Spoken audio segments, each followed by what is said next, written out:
உலகம் முழுவதும் HIV என்று சொல்லிக் கொண்டிருந்தார்கள். அதன் பிறகு பன்றிக் காய்ச்சல், எலிக்காய்ச்சல். ஒரு காய்ச்சலை குணமாக்க முடியாமல் இத்தனை வகையான காய்ச்சலையும் கொண்டு இதனால் என்று இறந்து விடுவீர்கள் என்றும் அதில் இறந்தும் போனார்கள். நம்பியவர்கள் இறந்து போனார்கள், நம்பாதவர்கள் பிழைத்துக் கொண்டார்கள். நோய்களே இல்லை உருவாக்கப்படுகின்றது உங்களுடைய உள்ளத்தில். காலரா வந்தால் எல்லாத்தையும் தொத்திக்கும் தானே. அந்த காலரா வந்தால் காலரா என்று தனி ஆஸ்பத்திரி, அங்கு யாரும் செல்லக்கூடாது, தொற்றிக்கொள்ளும். இந்த பயத்தை போடும் பொழுது நீங்கள் நம்பினீர்களே, அதற்குரிய வாழ்க்கை அங்கு உண்டு. எந்த வீட்டில் காலராவோ அவங்கள அந்த வீட்டை சார்ந்தவங்க தூக்கிட்டு போகிறாங்க ஹாஸ்பிட்டலுக்கு. போகும்போதே அவருக்கு வாந்தியும் இருக்குது, பேதியும் இருக்குது, எல்லாம் ஒட்டி தான் இருக்குது. இவங்க அந்த ஹாஸ்பிட்டலில் சேர்த்துட்டு வெளியே நிற்கிறாங்க. இவங்களுக்கு ஒன்றுமே கிடையாது, அங்கே அவர் கஷ்டப்பட்டுருக்கார். தொற்று நோய் தொற்றுன்னு யாரை மேலே தொட்டணும்? இதற்கென்று கம்யூனிகபிள் டிசீஸ் தனியாக ஒரு ஹாஸ்பிட்டல் வச்சு என்ன மாதிரியான ஒரு விளம்பரமும் அட்டகாசமும் இவர்கள் செய்து கொண்டு ஏதோ உயிரை காப்பாற்றுவது போல் எண்ணிக்கொண்டு தூக்கிட்டு போனாங்க 4 பேர். அவங்களே கூட போய் போட்டு உள்ள டெஸ்ட் பண்ணி பார்த்துருந்தா அவங்களுக்கு இருக்கான அவங்க எந்த கஷ்டமும் இல்லைன்னு தெரியுமா இல்லையா? நன்மையை செய்ய விரும்பும் பொழுது தீமையை தொட்டிக்கொள்ளுமா? இறைவனுடைய வாக்கு. பேதியில் ஆகிக் கொண்டிருக்கின்றார்கள்.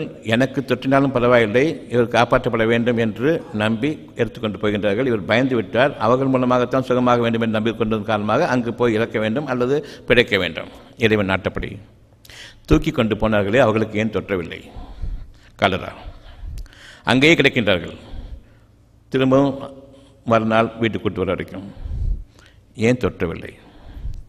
உங்களுடைய உள்ளத்தை நீங்கள் கவனிக்க வேண்டும். தீமைகள் அங்கு இருக்கும் பொழுது தீமைகள் உருவாகும், நன்மைகள் இருக்கும் பொழுது நன்மைகள் உருவாகும்.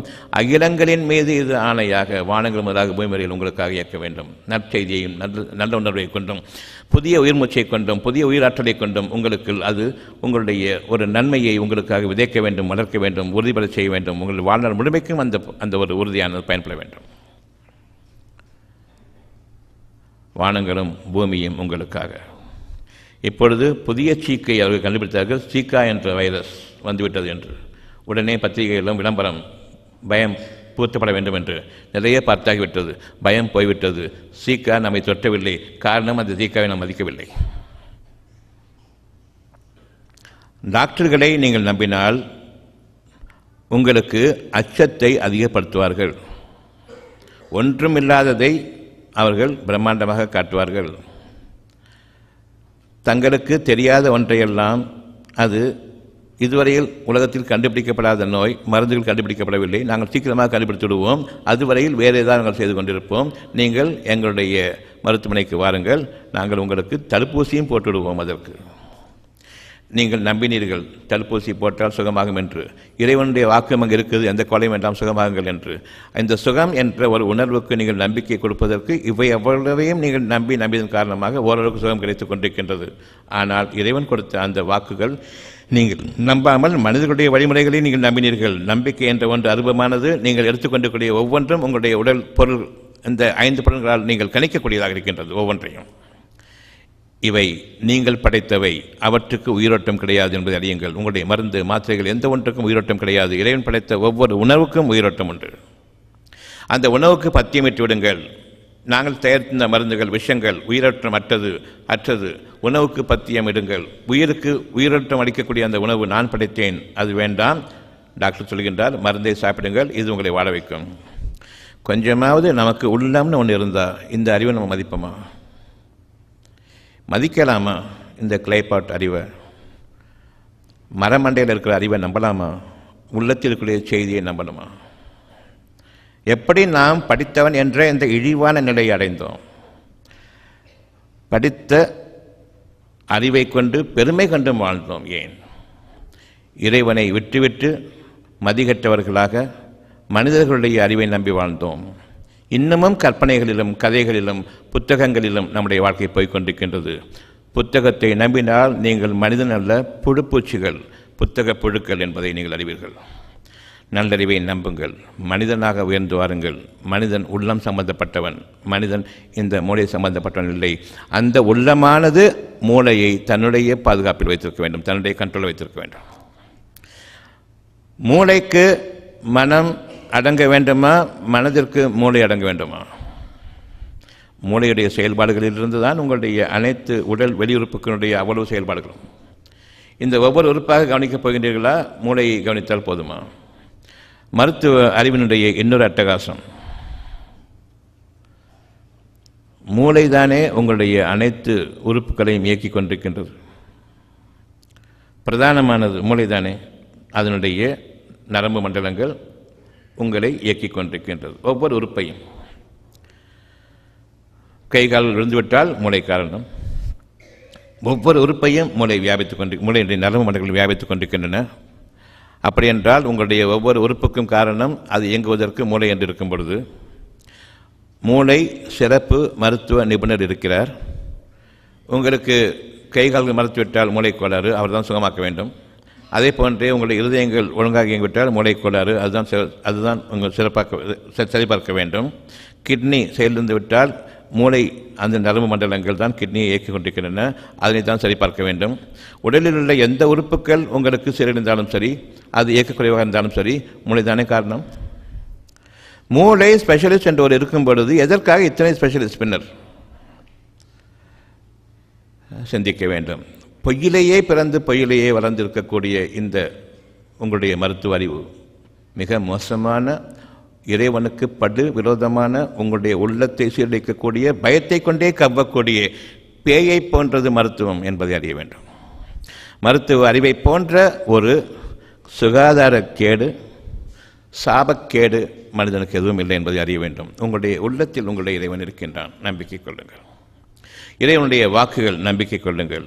சுகமான உணர்வோடு சத்தியத்தை கொண்டு நம்புங்கள். இறுதியில் இறைவனே என்று நீங்கள் கதறுகின்றீர்கள், அந்த நேரத்தில் இறைவன் இல்லை என்று அறிவிக்கின்றான். உங்களுக்காக உங்களுடைய வாழ்க்கையை நீண்ட வாழ்க்கையாக அவன் அமைத்தான். அதில் உங்களுக்கான சோதனைகளையும் மீண்டும் மீண்டும் காண்பித்தான். உங்களுடைய அறிவை கொண்டு உங்களுடைய வேதனைகளிலிருந்து உங்களை நீங்கள் நீக்கிக் கொள்வதற்காக நீங்கள் செய்யும் முயற்சிகளில் ஒவ்வொரு முயற்சியும் உங்களுடைய நோய் அதிகரித்துக் கொண்டிருக்கின்றது என்பதையும் அறிவித்தான். இறுதியாக நீங்கள் யாரை இறைவனுக்கு பதிலாக நம்பி ஏற்றுக்கொண்டு பின்னர் அவர்கள் உங்களை கைவிடும் பொழுது இப்பொழுது இறைவனை அழைக்கின்றீர்கள். நீங்கள் உங்களுடைய நம்பிக்கையை இழந்து விட்டீர்கள். இப்பொழுது நம்பிக்கை இருக்கும் வரையில் நிச்சயமாக இறைவனுடைய உதவி இருக்கிறது என்பது பொருள். நம்பிக்கை கைவிட்ட பின்னர் ஒரு நம்பிக்கை புதிதாக நீங்கள் உருவாக்க முடியாது. அங்கு இறைவனுடைய வாக்கு நீங்கள் தொலைத்து விட்டீர்கள் மனிதன் நம்பின் காரணமாக. அங்கு நம்பிக்கை செத்துவிட்டது. முதலில் இறைவனை நிராகரித்த அந்த குற்றம் நமக்கு இருக்கின்றது. இப்பொழுதே இறைவனை நான் வழங்குகின்றேன் என்று கூறும்பொழுது நிச்சயமாக இறைவன் கூறுகின்றான், அவ்விதமாக இல்லை. வாழ்க்கை முழுமையிலும் நீங்கள் தீமையை எனக்கு விரோதமாக மனிதர்களை நம்பி நான் உங்களை படைத்திருக்கின்றேன் என்று அந்த வேதம் இருக்கிறது தெரிந்திருந்தோம். நான் தான் உங்களுக்கு பாலூட்டினேன், நான் தான் உங்களுக்கு உணவளித்தேன், நான் தான் உங்களுக்கு வாழ்வளித்தேன், நான் தான் உங்களை வளர்த்தேன், நான் தான் உங்களுக்கு இருதயத்தையும் அமைத்தேன், அதை புரிந்து கொள்ளக்கூடிய சக்தியும் நான் அமைத்தேன் என்ற ஒவ்வொன்றையும் உங்களுக்கு கற்பித்த அந்த வேதம் இருக்கும் பொழுது அக்கிரமமாகவும் அநியாயமாகவும் டாக்டர்கள் என்னை காப்பாற்றுவார்கள் என்ற அந்த எண்ணத்தில் நீங்கள் சென்று என்னுடைய நம்பிக்கையை என் மீது வைப்பதற்காக டாக்டர்கள் மீது வைத்தீர்கள். இன்னும் பெருமையும் கொண்டீர்கள், நாங்கள் உயர்ந்துவிட்ட அந்த விஞ்ஞான யுகத்தில் இருக்கின்றோம் என்று.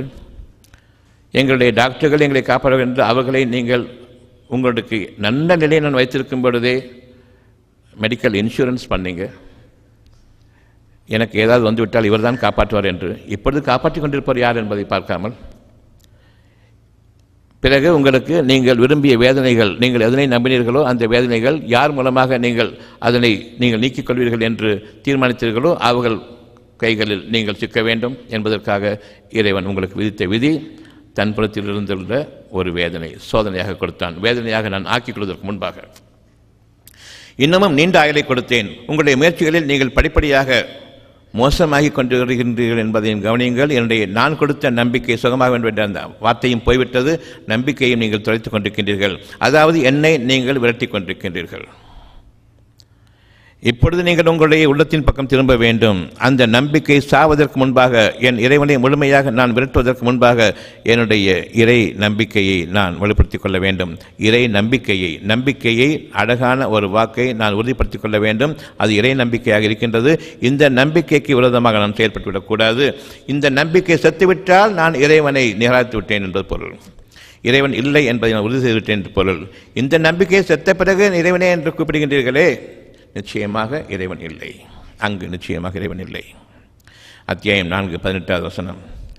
தீமையை சம்பாதித்து கொண்டே இருந்து தன் கண்பட தன் கையாலேயே தன் மீது மண்ணை வாரி போட்டுக்கொண்டு, மருந்துகளை வாரி போட்டுக்கொண்டு, என்னுடைய நம்பிக்கையை என் மீது வைக்காமல் டாக்டர்கள் மீது வைத்து அவர்கள் கைவிடும் பொழுது என் நம்பிக்கையை தொலைத்து விரக்தியில் ஆகி கடவுளே என்னை கைவிட்டு விட்டாயே என்று கூறுகின்றீர்கள். டாக்டர்கள் கடவுள்களாக நீங்கள் மதித்தீர்களா? என்னையா இப்பொழுது கடவுளே என்று கூப்பிடுகின்றீர்களே, இப்பொழுதும் சரி, நீங்கள் சம்பாதித்த கேடுகளுக்கு நிரபராதியாக இருக்கக்கூடிய இறைவன் மீது போட்ட பழிக்காக பெரும் அவதூற்றையும் பாவத்தையும் சுமந்து கொண்டோம். எனவே 2 மடங்கு வேதனை நமக்காக காத்திருக்கிறது என்பதன் மீது நாம் இன்று அச்சம் கொள்ள வேண்டும்.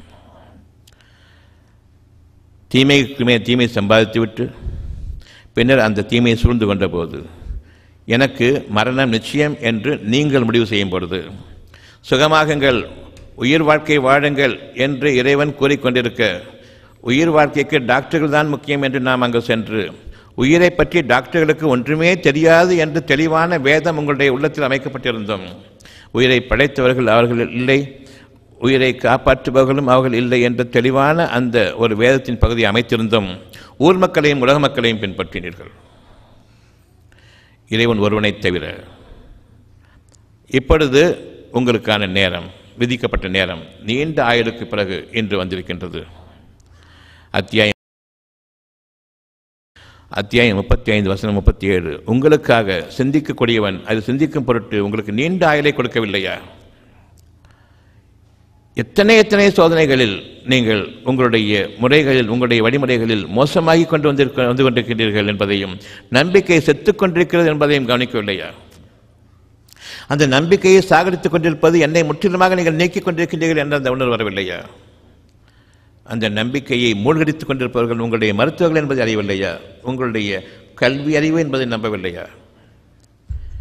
உண்மைக்கு புறம்பான இந்த கல்வி அறிவை நம்பினீர்களே, இந்த புறம்பு உண்மைக்கு புறம்பாக போகக்கூடிய புறம்போக்கு அறிவை நம்பினீர்களே, எப்பொழுதாவது அதற்குரிய மதிப்பை நீங்கள் கொடுங்கள்.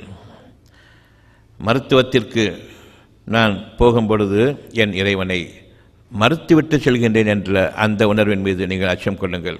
இறைவனுக்கு கொடுத்த வாக்குறுதி, அவன்தான் படைப்பவன் என்ற வாக்குறுதியை நீங்கள் அளித்தீர்கள். இப்பொழுதும் சரி, படைப்பது யார் என்று கேட்டால் பதிலானது நிச்சயமாக அந்த ஒருவன் தான், அல்லாஹ் ஒருவன் தான், படைப்பாளன் ஒருவன் தான். அவனைத் தவிர இல்லை என்பது அல்லாஹ் என்பதாகும். அவனைத் தவிர இல்லை, நான் கும்பிடுகின்றேன் யாரை? இறைவனை. அவனைத் தவிர இல்லை என்று கூறும்பொழுது அல்லாஹ் ஆகின்றது. நான் இறைவனை கும்பிடுகின்றேன், இறைவனை கும்பிடுகின்றேன், இறைவன் வேண்டும், இறைவனை கும்பிடுகின்றேன், அவனைத் தவிர பிறகு யாரிடமா செல்வீர்களா, இணை வைப்பீர்களா என்று கேட்கும் பொழுது இணை வைக்கும் அந்த பாவத்திலிருந்து நான் விலகுகின்றேன் என்று நாம் கொள்ள வேண்டும். அந்த இணை வைக்கும் பாவத்தை நாம் விலக்கிக் கொள்ளாத வரையில், எனக்கு ஒரு பெட்டர் ஆல்டர்னேட்டிவ் இருக்கிறது என்று டாக்டர்களை நான் இணை வைத்துக் கொண்டிருக்காத வரையில் என்னுடைய இறை சக்தி என்னை விட்டு விலகாது. இறைவனையும் நம்புகின்றேன், அவன் பொய்த்து விட்டால் ஒரு ஆல்டர்னேட்டிவ் வச்சிருக்கிறேன், பெட்டர் ஆல்டர்னேட்டிவ் டாக்டர். இப்போ யார் உங்கள் கடவுள்? இப்போ மனசில் டாக்டர். பிறகு இறைவனை நீங்கள் திட்டுகின்றீர்கள். உங்களுடைய மனசாட்சி உங்களுக்கு எதிரான கணக்கு அதிகாரியாக இருக்க போதுமானது. அதை நாம் இன்று அச்சம் கொள்ள வேண்டும். உள்ளத்தில் இருக்கக்கூடிய மாபெரும் ஆற்றல் இறைவனுடைய வாக்கை நான் ஏற்றுக்கொண்டேன், அதனை நிறைவேற்றுங்கள். அவனைத் தவிர கதி இல்லை என்ற அந்த உணர்வுக்கு வந்து அவனிடமே நீங்கள் திரும்புங்கள், அவனுக்கே நீங்கள் முற்றிலுமாக வழிபடுங்கள், அவனுக்கே உங்களுடைய கும்பிடுதலை, அவனைத் தவிர இல்லை என்ற அல்லாஹ் என்ற உணர்வை வையுங்கள். கும்பிடுவதற்கு தகுதியான உன்னைத் தவிர கதி இல்லை என்ற அந்த உணர்வுக்கு வராத வரையில் இறைவன் உங்களை பற்றி திருப்தியடைய மாட்டான். ஒரு குறிப்பிட்ட காலம் வரையில் உங்களுக்காக அனுமதிக்கின்றான். இன்னமும் உயிர் வாழ்க்கை வேண்டும் வேண்டும் என்று கூறிக்கொண்டிருப்பது இறைவன் தான். உயிர் வாழ வேண்டும், உயிர் வாழ வேண்டும் என்று கூறிக்கொண்டிருப்பது இறைவன் ஒருவன் தான். உங்களுக்கு வறுமை வரும்பொழுது உயிரை பற்றி கவலைப்படுவீர்கள், உங்களுக்கு நோய் வரும்பொழுது உயிரை பற்றி கவலைப்படுவீர்கள். இந்த இரண்டும் அல்லாமல் உயிரை பற்றி கவலைப்பட மாட்டீர்கள். அந்த இரண்டையும் கொண்டு மட்டும்தான் உயிர் வாழ்க்கை வேண்டும் என்று உடல் வாழ்க்கையை கொண்டு அல்லாமல் உயிர் வாழ்க்கையின் பக்கம் நீங்கள் உங்களுடைய எண்ணத்தை திருப்பக்கூடியது இந்த ரெண்டு மட்டும்தான். இந்த இரண்டையும் கொண்டு அவன் சோதிக்கும் பொழுது உணர்வடையுங்கள், அல்லாஹ் ஒருவன் தான், இறைவன் ஒருவன் தான், அவனைத் தவிர மறைவான இந்த வாழ்க்கை உயிர் வாழ்க்கைக்கு உரியவன் எவனும் இல்லை. உயிரை பற்றி அவனுக்கும் தெரியாது. ஒவ்வொரு அறிவையும் நான் நிராகரிக்கின்றேன். என்னுடைய வறுமைக்கும் என்னுடைய நோய்களிலிருந்து சுகாதாரமான வாழ்க்கையை வாழக்கூடிய அந்த வாழ்வின் தேவைக்கும் என் இறைவன் ஒருவனைத் தவிர இல்லை என்று இருக்கும்பொழுது அல்லாஹ் உன்னுடைய எண்ணத்தில் நம்பிக்கையில் நன்மையான விளைச்சல்கள் உயிரோட்டமுள்ள விளைச்சல்கள் எனக்காக உருவாவதற்கு அவன் ஒருவனைத் தவிர இல்லை. உயிரோட்டமுள்ள ஒரு விளைச்சல் எனக்காக வானங்கள் முதலாக பூமி வரையிலும் அவை இயங்க வேண்டும் எனக்காக வேண்டி என்பதை நீங்கள் அறிந்து கொள்ளுங்கள். வானங்களிலும் பூமியிலும் இருக்கக்கூடிய ஒவ்வொன்றும் உங்களுடைய அடிமைகள் என்பதையும் அறிந்து கொள்ளுங்கள். வானங்களிலும் பூமியில் இருக்கக்கூடிய எந்த ஒன்றையும் என் இறைவனுக்கு மேலாக நான் எடுத்துக்கொள்ள மாட்டேன். அவை அனைத்தும் என்னுடைய அடிமைகள் என்பதையும் அறிந்து கொள்ளுங்கள். அத்தியாயம் 2:107.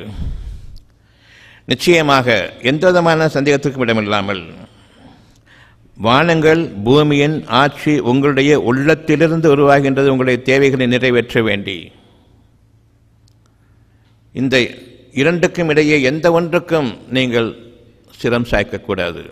அவ்வளவும் உங்களுடைய காலடியில் கிடக்கக்கூடிய அடிமைகள் என்பதை நம்ப வேண்டும். வானங்கள் முதலாக பூமி வரையில் இவற்றை பற்றி ஆராய்ச்சி செய்து கொண்டிருக்கிற உங்களுடைய கல்வி அறிவது செருப்புக்கு சமமானது என்பதை அறியுங்கள். உங்களுடைய உள்ளத்திற்கு நிகராக அதை பார்க்கும் பொழுது ஒருபோதும் உங்களுடைய படிப்பறிவை உங்களுடைய பட்டமாக தலைக்கு ஏற்றுக்கொள்ளக்கூடியதாக ஆக்கிக்கொள்ளாதீர்கள். செருப்புக்கு ஆக்கிக்கொள்ளுங்கள். உங்களுடைய உள்ளம் மகுடமாக இருக்க வேண்டும். அங்கே இருக்கக்கூடிய இறைவனுடைய வாக்குகள் மகுடமாக இருக்க வேண்டும். அதன் மீது நீங்கள் உங்களுடைய வாழ்க்கையை அமைக்க வேண்டும். நம்பிக்கையில் உங்களுடைய வாழ்க்கை ஓடிக்கொண்டிருக்கின்றது. அந்த நம்பிக்கையை நீங்கள் எதன் மீது வைத்திருந்தாலும் சரி, நம்பிக்கை ஒன்று மறைவான அந்த தேவையின் மீது அமைந்திருக்கின்றது. அந்த தேவையின் அடிப்படையில் தான் நிகழ்ந்து கொண்டிருக்கிறது தவிர உங்களுடைய வாழ்க்கை என்ற உயிரோட்டமுள்ள வாழ்க்கை. மற்றபடி நீங்கள் மருந்துகளையும் மாத்திரைகளையும் கல்வியையும் உங்களுடைய பணத்தையும் வைத்துக்கொண்டு வாழக்கூடிய வாழ்க்கையில் நீங்கள் வாழவில்லை என்பதை அறிந்து கொள்ளுங்கள். பணத்தை வைத்துக்கொண்டு உயிர் வாழ்க்கை வாழ முடியாது. பணத்தை அவ்வளவையும் கொடுத்து விடுகின்றேன், எனக்கு உயிரை காப்பாற்றிக் கொடு என்று கேட்கும் பொழுது அன்று எல்லா பணமும் போய்விடும், உயிர் மட்டும் கிடைக்காது. சத்தியத்தில் வாழ்ந்து பழகுங்கள்.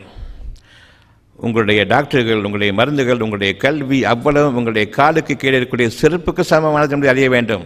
அது உங்களுடைய வாழ்க்கைக்கு உயிர் வாழ்க்கைக்கு சம்பந்தம் கிடையாது என்பதை அறியுங்கள். தெளிவான வேதம் அறிவிக்கப்படுகின்றது. இதற்கு நிகராக வேதம் கிடையாது. இறைவன் ஒருவனைத் தவிர கதியில்லை என்பதை அறியுங்கள். பணம் இல்லை உங்களுடைய வாழ்க்கைக்கு. உயிர் வானங்களும் பூமியும் எனக்கு அவசியம் என்ற உயிர் வாழ்க்கைக்கு. இந்த பணத்தை கொண்டு வானங்களையும் பூமியையும் நீங்கள் விலைக்கு வாங்க முடியுமா? வானங்களின் தண்ணீரை கொண்டு வரணுமா? பூமியை பிளந்து ஒரு உயிரோட்டமுள்ள ஒரு உங்களுடைய உணவின் ஆதாரத்தை வெளிப்படுத்த முடியுமா? அதன் பாலைகளிலிருந்து கனிவகைகளை படுத்து கொண்டு வருபவன் நீங்களா? நன்றி உணர்வு வேண்டும். என் இறைவனை தவிர கதி இல்லை. எவ்வளவு சிறப்பானவனாக இருந்தாலும் சரி, என் இறைவனுக்கு மேலாக அவன் இல்லை, கீழாக சரிசமமான மனிதர்கள். எவனும் உயர்வும் இல்லை, தாழ்ந்தும் பார்க்க வேண்டிய அவசியம் இல்லை. மனிதர்களை சமமான இறைவனுக்கு அடிபணிய வேண்டிய மனிதர்களாக பாருங்கள். அவர்கள் தங்களுடைய அறிவை கொண்டு மிஞ்சுவார்களானால் நமக்கு ஆகாதவர்கள். நம்முடைய தேவைக்கும் நம்முடைய நெருக்கத்திற்கும் நம்முடைய வாழ்க்கைக்கும் உதவாதவர்கள் என்பதை நாம் அவர்கள் அறிய வேண்டும்.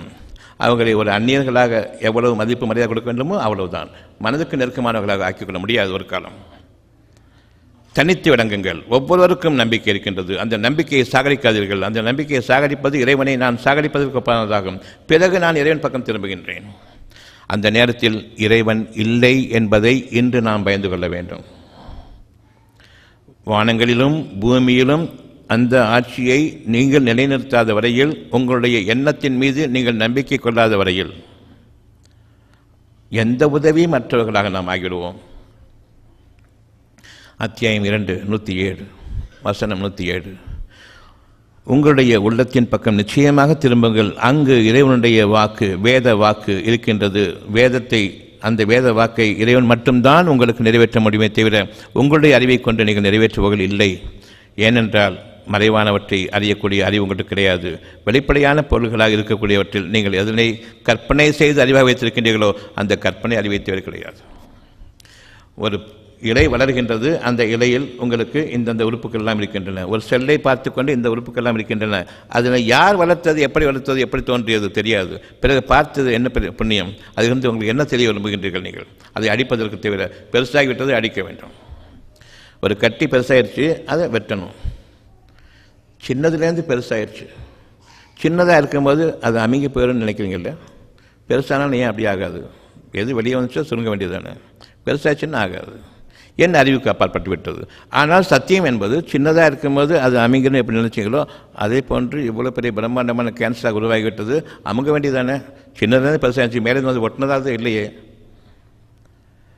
உங்களுடைய அறிவு செருப்பு என்பதை நம்புங்கள். அவ்வளவு அறிவும் என் கால்களுக்கு கீழே அமைய வேண்டியது. என்னுடைய உள்ளம் வானங்களிலும் பூமியும் பறந்து நிற்க வேண்டியது. உங்களுடைய உள்ளத்தின் மீது நீங்கள் நம்பிக்கை கொள்ளுங்கள். உங்களுடைய இறைவனுடைய ஆற்றல் உங்களுடைய தேவைக்கு உரியதாக நம்பிக்கைக்குரியதாக அமைக்கப்பட்டிருக்கின்றது. அந்த நம்பிக்கையின் மீது நீங்கள் வாழ வேண்டும். அழகான வாழ்க்கை நம்புங்கள். நெஞ்சம் நிறைவாக இருக்கட்டும், நெருக்கடிக்குள்ளாக வேண்டாம். உங்களுடைய அறிவை கொண்டு நெருக்கடிக்குள்ளாகும். இறைவனுடைய ஆற்றலை கொண்டு நெஞ்சம் விரிவாகட்டும். அந்த விரிவான நெஞ்சத்தில் வானங்களும் பூமியும் அடங்கும். அந்த அடிமைகளை நீங்கள் உங்களுக்கு பெணிக்கொள்ளுங்கள். வானங்களும் பூமியும் சத்தியத்தை கொண்டு படைக்கப்பட்டிருக்கின்றன. வானங்களும் பூமியும் விலகிவிடாதவாறு நீங்கள் பார்த்துக் கொள்ளுங்கள். உங்களுடைய இருதயத்தில் அவனுடைய ஒரு நம்பிக்கை, இந்த இரண்டையும் இணைத்து இந்த உலகத்தில் நீங்கள் படைக்கப்பட்டிருக்கின்றீர்கள். வானங்களையும் பூமியும் இணைத்து மனிதன் உயர்ந்த படைப்பாக இருக்கின்றான். வானங்களும் பூமியும் அவனுக்கு கீழே. உங்களுடைய ஒவ்வொரு இருதயத்தில் இருக்கக்கூடிய ஒவ்வொரு இரவும் பகலும் உங்களே சுற்றி சுழன்று வருகின்றது. இந்த அகிலங்களே உங்களை சுற்றி சுழன்று வருகின்றது. உங்களுக்கு இரவையும் பகலையும் அமைப்பதற்காக வேண்டி. பகலில் பாருங்கள், நீங்கள் விரும்பியது எந்த ஒன்றும் அங்கு இல்லை. இரவில் ஏன் இல்லை? அப்படி என்றால் இங்கு இருப்பது என்ன என்பதை அறியுங்கள். வானங்களும் பூமியும் அன்று உங்களுக்கு புலப்படும். சத்தியத்தின் மீது இன்று நீங்கள் நிலைக்க வேண்டி உங்களுடைய இறைவனிடமிருந்து மிக பெரும் ஆதாயத்தை உங்களுடைய இருதயத்தில் வேத வாக்காக இன்று இலக்க வைக்கப்பட்டிருக்கின்றது. எந்த ஒன்றையும் உங்களுடைய இருதயத்தை விட்டு நீங்கள் மறந்துவிட வேண்டாம். மனதின் சாட்சியம் உங்களுடைய வேதத்தின் வாக்கு. வேதத்திலிருந்து நான் உங்களுக்கு அறிவித்திருப்பது அந்த மனதின் சாட்சியம். மனசாட்சியத்தின் அடிப்படையில் மனதில் இருக்கக்கூடிய சாட்சியம் சுகமாக வாழ வேண்டும். கண்டிப்பாக அது வேண்டும். நம்பிக்கையை நான் மேற்கொள்கின்றேன். அந்த இறையை அளித்தவன் மீது நம்பிக்கை கொண்டு இறை நம்பிக்கையை நீங்கள் மனிதர்களிடம் தொலைத்துவிட வேண்டாம். நம்பிக்கையை விட்டுவிட்டால் நான் இறைவனை அழித்து விட்டேன், பின்னர் எனக்கு இறைவன் இல்லை, நெஞ்சமும் இல்லை என்பதை அறிய வேண்டும். நான் வாழ்வதும் வாழாததும் நான் ஒரு நடைபெணமாக வாழ்ந்து கொண்டிருக்கின்றேன் அல்லது ஏற்கனவே மரணித்து விட்டேன். இந்த வாழ்க்கைக்குள் போவதற்கு முன்பாக, விரக்தியோடு நான் வாழக்கூடிய அந்த வாழ்க்கையில் அமைவதற்கு முன்பாக இன்றும் இருக்கக்கூடிய அந்த உயிர் வாழ்க்கையின் பக்கம் திரும்புங்கள். நிச்சயமாக நம்முடைய இறைவன் ஒரே இறைவன் அல்லாஹ் என்று கும்பிட்டு விடக்கூடிய அவனுக்கு இணையாக நான் யாரையும் ஆக்க மாட்டேன். வானங்கள் பூமி வரையில் என்பது அல்லாஹ் என்பதாகும். கும்பிட்டு விடுகின்றேன், உன்னை தவிர கதி இல்லை என்பதாகும். அல்லாஹ் என்பதனுடைய பொருள் உன்னை தவிர கதி இல்லை, கும்பிட்டு விடுகின்றேன் என்பதனுடைய பொருள். அந்த பொருளை கொண்டு உள்ளத்தில் நான் தாங்கி வாழ்கின்றேன். மசூதிகளுக்குள்ளும் சர்ச்சுகளுக்குள்ளும் கோயில்களுக்குள்ளும் ஒரு காலம் போக மாட்டேன். என் முன்னோர்களை பின்பற்றியோ அல்லது பூசாரிகளை பின்பற்றியோ சத்தியத்தின் அடிப்படையில் இங்கு தங்க வேண்டுமே தவிர இதை விட்டு வெளியேறும் பொழுது எனக்கு கடவுளும் இல்லை. நான் போகக்கூடிய அந்த கட்டிடங்களில் அது இறைவனுடைய இல்லங்கள் இல்லை, மாறாக கற்பனை செய்யப்பட்ட ஒரு மாயையான ஒரு பிரமை ஏற்படுத்தக்கூடிய பேய்க்குடங்களாக நான் பார்க்கின்றேன். உள்ளத்தில் தங்கும் பொழுது வாழ்வின் குடம், வெளியில் போகும் பொழுது சத்தியத்தை நான் மறந்துவிட்டு அசத்தியத்தை நான் கற்பனை செய்யும் பொழுது பூதாகாரமான பேய்க்குடங்களாக. இவற்றில் தான் உங்களுடைய பிரார்த்தனை அமையும் என்றால் நான் பேய்களை வணங்கிக் கொண்டிருக்கின்றேன், தவிர இறைவனை வணங்கவில்லை. சத்தியத்தின் அடிப்படையில் உள்ளத்தின் பக்கம் திரும்புங்கள், அங்கு இறை ஆற்றல் இருக்கின்றது. நாம் இறைவன் நமக்கு. நீங்களும் உங்கள் குடும்பத்தினரும் நோய் நொடியற்ற ஆரோக்கியமான மன அமைதியான வாழ்க்கை வாழ ஆசையா? நாட்பட்ட தீராத நோய்களிலிருந்து மருந்து மாத்திரை ஊசி இல்லாமல் குணமடைய ஆவலா? அப்படியானால் இன்றே வாங்கி படியுங்கள். டாக்டர் பஸ்லூர் ரஹ்மான் அவர்கள் எழுதிய உடல் நலம் மனநலம் காத்து ஆரோக்கிய வாழ்க்கைக்கான முத்தான 15 மருத்துவ களஞ்சியம். அருமையான புத்தகங்கள் இதோ. எளிமையான முறையில் அக்குபஞ்சர் கற்றுக்கொள்ள உதவும் அருமையான புத்தகம் புதிய அக்குபஞ்சர் உங்களுக்காக. ஆசிரியர் டாக்டர் பஸ்லூர் ரஹ்மான் அவர்கள். படித்து நடைமுறைப்படுத்த வேண்டிய அரிய புத்தகம். விலை ரூபாய் 400. நோய்களிலிருந்து பாதுகாத்துக் கொள்ள உதவும் மருத்துவ களஞ்சியம். மருந்துகளால் வரும் நோய்கள். ஆசிரியர் டாக்டர் பஸ்லூர் ரஹ்மான் அவர்கள். விலை ரூபாய் 250. நீங்கள் ஒவ்வொருவரும் வாழ்க்கையில் வெற்றி பெற வேண்டுமா? நீங்கள் வாங்கி படிக்க வேண்டிய, உங்கள் வாழ்க்கையில் கடைபிடிக்க வேண்டிய அருமையான தொகுப்பு டாக்டர் பஸ்லூர் ரஹ்மான் அவர்கள் எழுதிய வெற்றிக்கு மேல் வெற்றி. விலை ரூபாய் 350. நோய் நொடியற்ற வாழ்க்கைக்கு உதவும் பயனுள்ள மருத்துவ கதைகள் பாகம் 1. ஆசிரியர் டாக்டர் பஸ்லூர் ரஹ்மான் அவர்கள். ரூபாய் 250. பெண்களே உங்களுக்காக.